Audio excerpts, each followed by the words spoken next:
question succinctly. So the more succinct you are in your question, the more accurate his transcription of your question.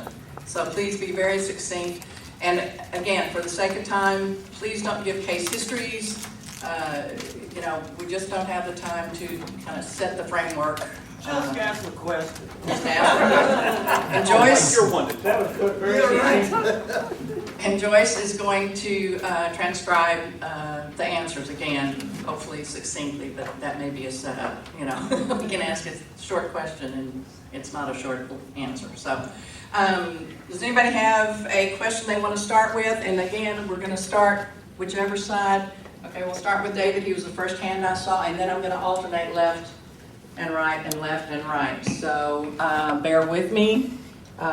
If you have your hand up and I haven't kind of acknowledged you that I see your hand up, do something to get my attention because I do not mean to ignore people. If Okay. they're too long, I'll just start pulling them in. There you go. And do give Brian a minute to get to you so we can capture everything on the mic.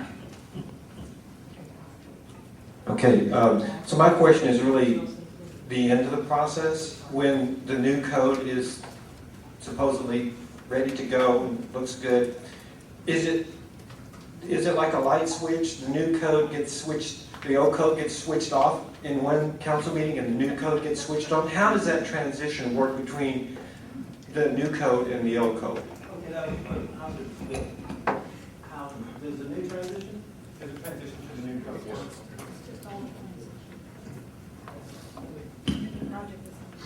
Go ahead. Well, that is something that will have to be worked out as part of the code process. But normally there is a transition period of several months or a year or so between an old code and a new code. So exactly how that's going to be done, we don't know yet. But there will have to be some kind of transition, and there needs to be time to train everyone about and educate everyone about what the new code is, how it's different from the old one, and that kind of thing. So it will probably not happen immediately overnight like that. There will be some kind of period to ease into it, most likely. What about grandfathering under the old code? Speak to the mic, please. What about grandfathering under the old code? If you went in under the old catalog, do you graduate under it? Grandfathering is something that's governed by state law. Well, I don't mean that. And so it may be that some people could claim that they're exempt from the new code because they want to go under the old code, and that's something that we have to take on a case-by-case basis. I was just going to add one thing. I know that some cities have taken an approach where for some period of time they allow, if you have a project that was approved under the old code, you can come under the new code if it's beneficial. And we hope that, that it is attractive enough to encourage people to do that. So that is an option. Okay, and I just realized I may have a problem with Brian being the one with the microphone. He didn't wait for me to call on him. So, anybody on the left side? Karen. And then we'll go to Aura on the right. Okay. I'm Karen McGraw, Hyde Park. The current land development code states the neighborhood plan process is for infill. However, Imagine Austin says that program was to protect and sustain neighborhoods. So my question is, will the code be rewritten to actually create a neighborhood planning program for the preservation and protection of neighborhoods, and will that be changed? Or will we still maintain the infill-only program? Can you repeat that? Will the code be rewritten? What? To create a neighborhood planning program for the protection of neighborhoods as opposed to infill only. Will the code be rewritten? Does it address only To address the protection of neighborhoods. Thank you. Well, Karen, I think the short answer is we don't know at this point. That's what the process is all about, both the listening and understanding phase of it, and then the diagnosis phase and the outline. So, we're going to gather an awful lot of feedback from the community during those phases and incorporate that into the diagnosis about what should change and what shouldn't change in the process. What I can tell you is that the neighborhood plans will be a big part of that process. One of the things that the consultant team that was chosen specializes in is what they call a community character analysis. So that is part of their approach to developing codes, so that they can understand the existing character of neighborhoods, what are the desires, what are the future aspirations of neighborhoods, and how can those inform the development of the code. Okay, that was Karen. Ora Houston over here, and then somebody over here. Not yet? Ora Houston, Blackland Neighborhood Association. My question is, why do we even have a land development code? The council has so much discretion, it doesn't mean anything.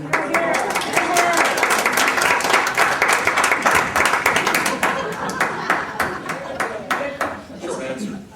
This is being videotaped, right? Never mind. Well, I think there's probably a lot of answers to that question, or a lot of responses to it. As George pointed out, there are certain aspects of the development process that are discretionary, zoning being, the prime example of that. And then there are a lot of others, site plan, building permit, that are more administrative. And so the code really does guide those. And we need a code that is, part of what I think we suffer from now is we have a very complicated, difficult to understand code, which makes it challenging for folks who are trying to develop, but also challenging for folks like you guys who are trying to understand the process and participate in it. So if we can make some progress in that regard, hopefully we'll make our lives a little easier in doing the things that we do. Okay, Linda Yost, and the next time we come over here. Good evening, my name is Linda Yost. I'm from Bowling Creek Neighborhood Association in 78704. I'm capping on her comment in reference to discretionary changes. What I know is that they're abound in City Council. And what I'm finding is an awful lot of people are getting tax breaks for affordable housing, and a lot of businesses are being beckoned into the city of Austin to get tax breaks when, Google doesn't really need them. And what I'm after is when are the property taxpayers in Austin going to start getting all these tax breaks that everybody else is getting? Because what I see is that the neighborhoods are being squeezed out because of everybody else getting their discretionary tax breaks. Okay, I'm gonna, not to pick on you, but I'm not sure that that's an answer that has to do with the land development code. Well, let them take a stab at it, because this is a legitimate question from somebody. Okay, so just as we move forward, please keep it code specific. I know there's a lot of issues out here, but we need to stay focused tonight on specifically the land development code. Well, I'll try to take a crack at that. Just to kind of elaborate on Carol's comment, that is really more of a policy question than it is a land development code question. The code doesn't speak to tax breaks or the tax system. It can have an effect on it, but it doesn't deal with those types of issues. That's really a policy discussion that happens with the policymakers. Okay, and then over here I have Jamie, and then this lady over here, and then Kevin, and then it'll be Joanne. Thank you. Jane Rivera from the Rosewood neighborhood in Old East Austin. My question is related to the fact that one of y'all had mentioned a few minutes ago that there will be an attempt to look at the character of a neighborhood when, in looking at the new zoning and land development process. My concern is that many of the old Austin neighborhoods, not just in my area, but in many of y'all's neighborhoods, we have a whole conglomeration of things. Ancient subdivisions with tiny lots and tiny houses, brand new McMansions, etc.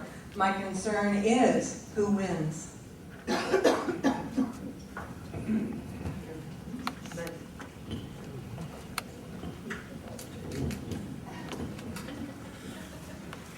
Well, once again, it's a tough question to answer, especially at this stage of the process. You know, I really can't speak to the specifics of the question. What I can emphasize is some of the things that were highlighted in Derek's presentation and Matt's presentation about the desire for an iterative process that gets feedback at every stage, and that we have a process that's transparent and inclusive, gets feedback from as many different stakeholders as possible. Then we in the consultant team will do our best to mirror that feedback and present alternatives to the council as to how that can be handled. Okay, back here in the back. I can't read your name. I'm Sandy Easterday, Coronado Hills Creekside Neighborhood Association. We worked for the better part of 2 years with commercial property that abutted backyards of private property. And we had finally got, after about 2 years, covenants on that property so that they could develop it commercially, but so that there would be different things to protect the waterway that's there and so on.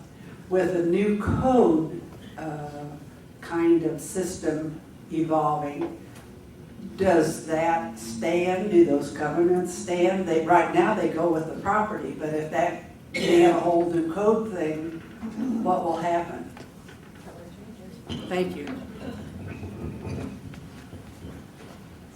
Well, the existing covenants, if they're restricted covenants that were entered into by city council, then those remain in place. They're not going to be changed by the code itself. The code is a set of rules that apply in general situations, but if there are specific agreements that have been made on specific tracts, those will continue until they're modified. There is a process for amending agreements like that, and that process has to be followed. Thank you. If I could add to that, does that mean that restrictive covenant will not be deemed invalid by a broad sweep of some brush in the course of revising the code, like all restrictive covenants are now null and void? I mean, this one would have to come up for revision specifically by itself, individually. What I was going to say is, if there were some change to it, as George mentioned, there would have to be a process for that to take place, and it would have to be approved by the council. If it's a private restrictive covenant, then that's The an covenants agreement. go with the property. Right.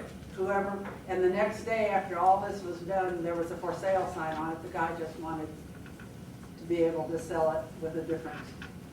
Right. So if it's a private restrictive covenant, that's between the neighborhood or the neighbors and the property We owner. were told by council it goes with the property. That's But correct. is it a public restrictive covenant? What is that? Well, there's a difference. Yeah. Well, the city's a party to a public restrictive covenant. The city's not a party to a private Well, restrictive this is covenant. the city's party to this. Okay. Can I ask a clarifying question specifically about that? Because in our neighborhood plan, we've had several amendments where we create a document that allows, that describes a restrictive covenant. I've never heard of it being private or public. it becomes part of the file for that, so. Well, then you're probably always dealing with a public restrictive covenant, Oh, because, you know. because council won't deal with it, Yeah, but it's a private. it's the contact team and the developer, right? Okay, just wanted to be sure. No, that may not be a public restrictive covenant, Daniel. Say again? That may not be a public restrictive covenant. A public restrictive covenant gets addressed, follows the case into planning commission and council. Yes, they do with us. Okay. Or they have. Well, then those are public restrictive covenants. Okay, just want to make sure there's somebody. There are some things that council or the city will not put into a restrictive covenant, and those have to be a private restrictive covenant.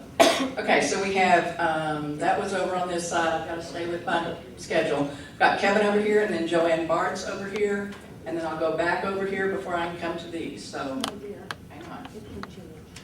Hi there. So, in your presentation, you talked about community engagement. I think when most of us in this room, when we hear community, our ears perk up and we think, oh, that's us, which is great, and we're glad you're here. And on the other hand, let's be clear, because I think it's a true statement, and I'm going to ask you to clarify. They're really talking about the entire community, including development professionals, small business people, professionals and policymakers in the city. Really, just like Imagine Austin, everyone is a stakeholder by definition.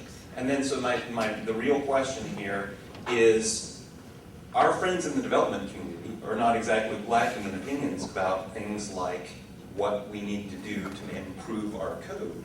So what could we anticipate in general terms? I realize the real answer would be a book length, but what is likely to come down the pike in terms of the professionals who work on this every day and their expectations of what should be and what they were likely to advocate for that you've heard so far? Would it be things like form-based code citywide? Would it be simply more simplified and fewer than 60 zoning classifications? You're welcome. I'm sorry, I know it's too much. What is the development community asking for in general What do we terms anticipate from the development community? as proposals?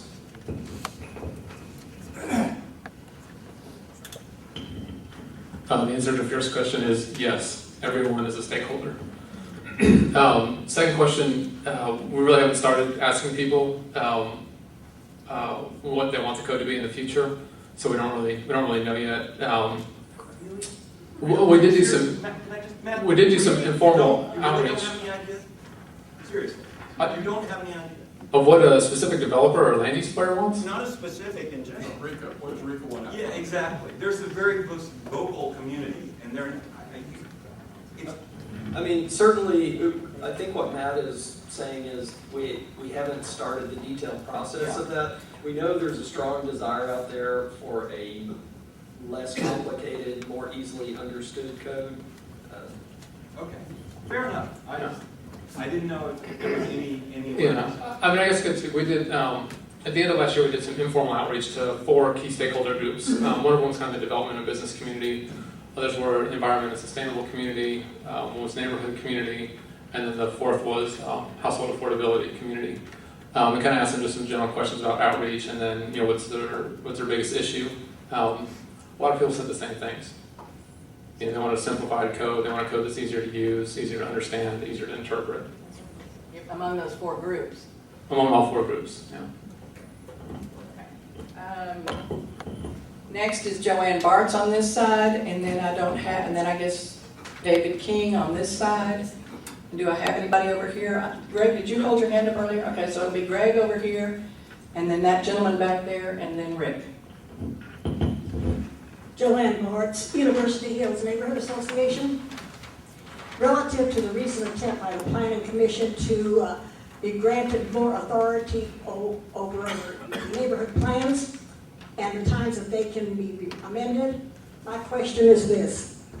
How will the work of the contact teams in protecting the purposes of the neighborhood plan be affected by the Land Development Code's new rules?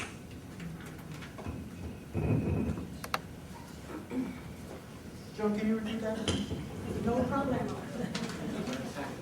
How will the work of contact teams in protecting the purposes of the neighborhood plans be affected by the Land Development Code's new rules? Well, I was going to make a joke and say, well, let's ask let's let Jean answer that question, but I'm not going to say that. I think for the process, looking at the neighborhood plans, the neighborhood contact teams, kind of the stewards, the owners of the neighborhood plans, I think it's not so much how does the land development code affect the neighborhood plans. I think it's more the other way. It's how do neighborhood plans help inform the new code? How do we take the neighborhood plans and figure out, what exactly we're trying to say? What's the community character of that area, of that neighborhood, and then use that information to create the new code. Okay, I want a copy of that Wait, clip. wait, wait. That doesn't quite answer my question. I wanted to know how the work of the contact team is going to be changed and altered. I don't think their role will be changed. I think it'll continue as it is now. You can pretty much say that. As far as I know, yeah. All right. On the record. Well, wait, I don't. No. Just in general, I guess I see this. I really appreciate y'all coming out, and I see this as more of a brainstorming session as opposed to kind of we got you on videotape now, or I want a copy of that. So, I think that's what we're coming from. We're kidding. Okay, then David King over here, and then Greg over here. So I have a quick two-part question. One is, as you can tell from the audience tonight, there's some concern about, what do the developers want, and what are they after, what are they seeking? And my concern is, when will we find out what they're asking? Will the process be one that's open so we will be able to see what the developers are asking for in the code changes as the process goes along, and not at the end of a major step in the process where we now find out and have 5 seconds to respond. So what is exactly that process going to be? Is it going to be an open stakeholder meeting in which all stakeholders, the developers are there, we're here, or whatever, we're all together, we can hear each other's comments and questions instead of just separate meetings, and then we don't find out until the game's over that this changes in the code and you've got 5 seconds to respond. So it's a process.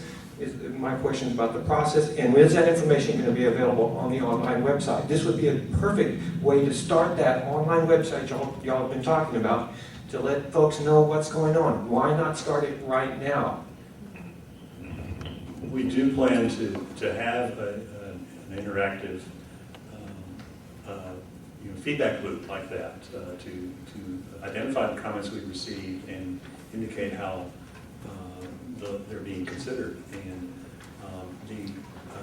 there will be, like I said, many different opportunities for people to participate in different ways. Some people can't come out to meetings very easily. They don't fit their schedule very well, and so then they submit their comments by email or some other means. So, I don't know that there will be a single meeting where everybody comes together, but all the input we receive will be assembled and it will be transparent. We'll have the information available to anyone that wants to see it, and there will be a report called Listening to the Community that the consultants will prepare, where they summarize input they got from different groups, and that will be public. It will be presented to the Planning Commission and the City Council. No, when I say public, I mean on the website. So, we're used to the process right now. We're used to the process where Backup material gets posted right at the last minute before the hearing, and then you've got really 5 seconds to go in there and look at that and be prepared for it. What I'm talking about is as the feedback is collected, why can't it be posted on the website quickly after that so everybody can see that feedback? Where does it come from? This is the source of the feedback. Here's what they're recommending or suggesting or asking for. Why can't that be on the website on a regular basis so we can go look at it when we have time to do that? Well, I think it's something we can look into and see if it's a possibility. I just want to emphasize what George mentioned is this listening to the community report, which is really intended to be a compilation of all the input we get throughout this first phase. And one other point, that will go to the advisory group. We'll have their review and feedback before it goes to the Planning Commission and the Council. And then just just kind of building on that. I really like the idea of if you get everybody in the room and people can hear everybody else's concerns. I think that would be great. That would be ideal. Because because I think in also kind of these traditional roles of, you know, whether it's developers versus neighborhood, or, you know, environmental groups versus affordable housing groups, or some sort of, you know, us versus them kind of mentality. So, you know, maybe there's a way in the process we can design something where it is, you know, maybe some sort of joint meeting between this group and a developer group or something like that, and let people hear other people's concerns and maybe get a better understanding of where your opponents or adversaries coming from. Okay, we've got Greg Dakin over here, and then this gentleman in the back, Michael? Okay, and then Rick Iverson, and then Mary, and then John, you'll be the next one on that side. Okay, go ahead. Greg Dakin with the Chestnut Neighborhood Plan Contract Team. One of the challenges we have is when we negotiate with a developer for a rezoning change, and we come to an agreement, we support them, and it goes before the planning commission, city council, and gets approved. After that, they turn around and sell the property, and everything, all the good faith negotiation we had just doesn't count anymore. So is that something that can be addressed during this process, revision process?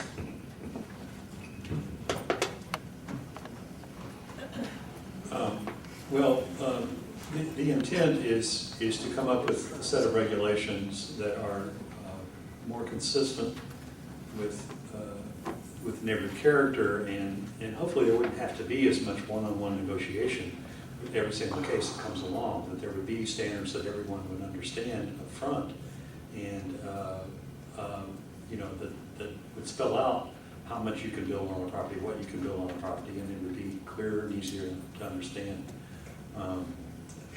You know, I think that even with the current process, if something is approved by city council and written into an ordinance, it's still enforceable even if the ownership of the property changes. So I don't know that we're really going to change that, you know, the legal mechanism for enforcing it. But again, the intent is to come up with regulations that are consistent with the character of each community and that are more consistent. If I restrictive covenant. Well, that's kind of where I was going to say, if I could expound on that. If I could reword Greg's question in a way, tell me if I'm wrong here, are you maybe asking if some of the stuff that y'all have had to put in a private restrictive covenant because the city process doesn't allow those kinds of things to be put in a public restrictive covenant, could possibly, in the rewrite of the code, there be some manner by which more of those kinds of agreements could be put in a public restrictive covenant? And that would have to be, I mean, a public restrictive covenant, my understanding by definition is it has to be something that's enforceable through the code in order to put it in a document that the city is a signatory on. Yes, yes. So is there a chance that the code could be changed to incorporate more of the kinds of things that neighborhoods have been having to negotiate on their own? I think that's a possibility. It also depends on, you know, the specifics of what we're talking about. You know, there are certain things that the city's not going to be able to require that may be desirable for neighborhoods. There may be others that could be considered as part of the code. So as a neighborhood advisor, what I might suggest is everybody that's ever been involved in a private RC with a developer, start making a list and have the LDC rewrite committee start collecting those lists of things we had to do in a private RC that we would like to see if maybe it could be somehow codified in this new process. And at least then these guys would have something from which to start, you know, filtering out what's doable and what's not. Okay. So that was the left side. Now we've got Michael in the rear, and then we'll have Rick over here, and then Mary over here, and then we'll come over here, and then it'll be John over here. I have so many questions, I don't know if I can ask one coherent question. But I'll try. The, current land use is a mosaic of, of trade-offs and compromises. And it's one thing to write a land development code that looks good on paper, but you're not you're not applying it to a clean slate. You're applying it to existing understandings and presumptions and agreements that governed the grant of a zoning change, because under this zoning district, it had this effect on these nearby homes. And so while something may look good on paper, when it's applied to what exists, it can have a very different effect. So my questions are, will you commit, and to show my age, I was on the committee that rewrote the 1984 Land Development Code. George, and I'm sorry you all messed it up since then. Because we actually had real compatibility standards back then, but that's another story for another day. So my question is, will you commit to, as you revise the substance of the code and the procedure, show side by side changes of how this is what's proposed and this is what exists, so that people can compare what the change will be? And number two, will you commit to do what I would, I'm sure it isn't the right phrase, but means testing, whereby what we did was we had different properties across the city where we'd go see, well, what would be the effect on this piece of property, this home here, if we change this? Because on paper, well, this might work fine over here, but wait a minute, oh, look, we have in this neighborhood, and this neighborhood, and this neighborhood, we have this house and this LO over here. If we now let them do something different on this LO property, what effect is that going to have over here? Even though if you were developing just a prairie, it might make perfect sense, because you don't have all those assumptions and all those agreements to, yes, we don't oppose this because it's going to do just this, this, and this. But if you change the this, this, and this, then you change the impact. So those are the two commitments. I'm asking if y'all will provide the comparison and commit to do some testing as you go along. Because I think it means testing, if that's the right term. In terms of the comparisons, yes, you will definitely be able to see what the old code says, what the new code says. In fact, before the code's even drafted, the consultants will prepare an annotated outline showing which sections they're proposing to change, which they'll leave the same, which ones will be moved or deleted, and so on. And so, yes, that will happen in the process. In terms of testing on different properties, that is one of the key things that we have to keep in mind, that by state law, actually, one zoning district is supposed to be the same across the city. If you have LO zoning on the north side, it's supposed to be the same as if you have LO zoning on the south side. And so that is something that we have to look at if we want to make any changes in the zoning districts. We have to look at how they're going to affect different parts of town.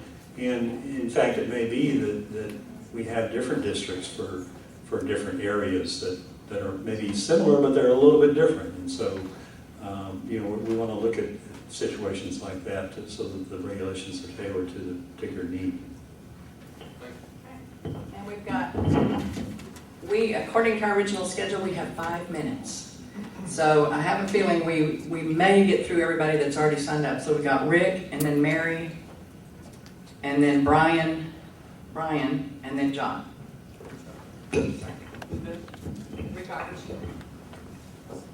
I live at North University neighborhood, and the 6 neighborhoods around the University of Texas went through a planning process, and our plans were approved in August of 2004. At that time, a major feature in these plans were height restrictions.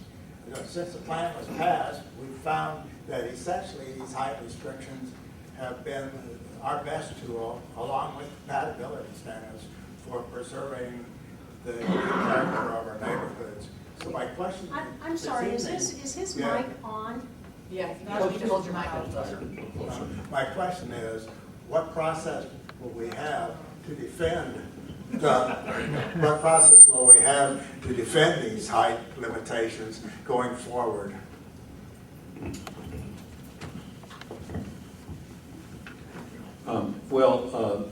The code will certainly contain some kind of height limitations, and again, we don't know exactly what they're going to look like, but as I showed in my example there, right now, the height limitations are very difficult to understand. It's very difficult to find and interpret what regulations actually apply. What we hope we'll end up with is something that says, in this area, for this zoning district, this is the height limit that applies, and everyone can see it. You only have one place to look. You don't have to go through a dozen different documents. I don't know if I answered your question, but yeah. I would just refer back to this 4-step iterative process that Matt described too, because, through that, first step is really trying to understand people's thoughts on the codes, problems, things that work well, etc. But then those other steps are really about getting to a finer level of detail on the code, and each one of those goes through a very open and public review process. And so all of that taken together is your opportunities to speak to those issues. I'm Mary Engel, and I live in North University neighborhood as well. I primarily ride a bicycle, but I'm going to ask a question about parking. Not really fond of the vehicle or the car, and I drive a 23-year-old car. So what really is killing us is the urban core parking reduction ordinance, I think. Right, so this is killing us in the urban core, and until we get a very practical transportation system that works, this is just not practical for development in the urban core in neighborhoods, and also in commercial areas that butt up to neighborhoods. So I'm going to pose this, how can the land development code, the new one, address that to be compatible with the transportation need that isn't there? That's number one. And then I got a bunch of cards. I will. I'm piggybacking on Aura's comment about the code. I personally think the code actually works, but there are too many favors given at City Hall to developers, and many of these sheets have recorded that PUDs are problematic. So we want to know how PUDs will be protected and followed in the new land development code. And then I'll...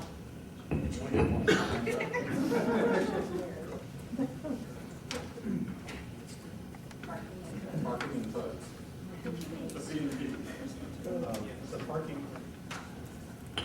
The parking regulations will be re-examined as part of the process. I can't guarantee how that's going to shake out, but I'm sure that there will be some consideration given to reevaluating parking needs. And I think that if you have concerns about inadequate parking, that those need to be expressed during the period. With regard to PUDs, PUDs are an indication of problems with the code. If things can't get done under the new code, under the standard code, then people often resort to a PUD to try to negotiate something that is more favorable to them, but also is supposed to have some kind of public benefits. And so there's a trade-off there that has to be evaluated, and I know that many people are not happy with the public benefits that are received, but ideally what we'd like to see is less need for PUDs, that reasonable development would be allowed under the regulations, and that we wouldn't have to come up with these customized districts to handle every project. Okay, Brian, you need to come over on this side of the room. We talked earlier about stakeholders, and I consider city staff stakeholders in this process also. And I would imagine you all are knee-deep in the code, and you've looked at it and going forward in this process, and probably every department that deals with different nuances has a hit list already ready, that they need to address, that they see things that need to be addressed. Have you done that? Can that be transparent? Can we see that? We have started on that process. We've contacted other staff. We've asked them to start coming up with a list of items. Like you said, people work with the code every day, and you know, there are things that I wanted to change for 28 years ever since I started working for the city. Here's your chance. Yeah. Yeah, but you know, it's still being developed. It's still being vetted, and you know, not everything on the list will make it through. So we're going to screen it out. But yes, once we come up with a concise list, we will share that. I think I piggyback on Dave's comment that more real-time information is what we're looking for. We don't want to be behind the curve. You all have already vetted, you've got it planned out, you've got a good idea of it, and now we have to digest it and see how that fits for us. Okay, John Keelhain is going to have the last question. Please, everybody, turn in your sheets, even if you asked your questions. Ask that to my wife, who's much more knowledgeable. Make it quick, though, we're already over time. I will, okay. We've been talking about neighborhood character in the land development code rewrite process. Will those of us who live in neighborhoods that do not have a current approved plan be at a disadvantage in this process? And if so, what can we do to overcome that? No, you will not be at a disadvantage through the process. I think neighborhood plans actually cover about 16% of the land area in our city. They're about 16. And that's Not 60. sorry. That includes the ETJ, so that's, Yeah. the full 600 square miles of the city. Yeah. So, so when we do the community character analysis in areas that don't have a neighborhood plan, we'll go about doing it probably the same way. We just won't have that history of an actual neighborhood plan or an actual FLUM. We'll still have existing zoning. We'll still have a land use that's existing on the ground. We'll still have the character of the area itself.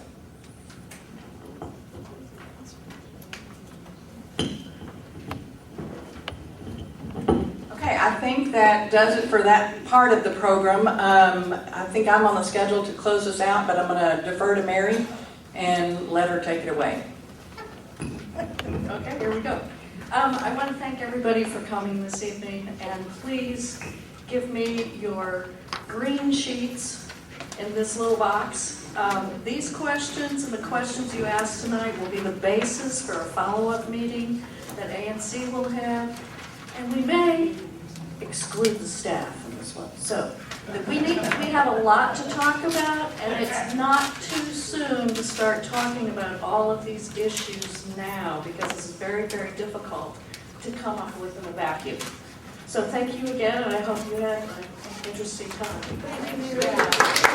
Thanks to the city staff. Thank you.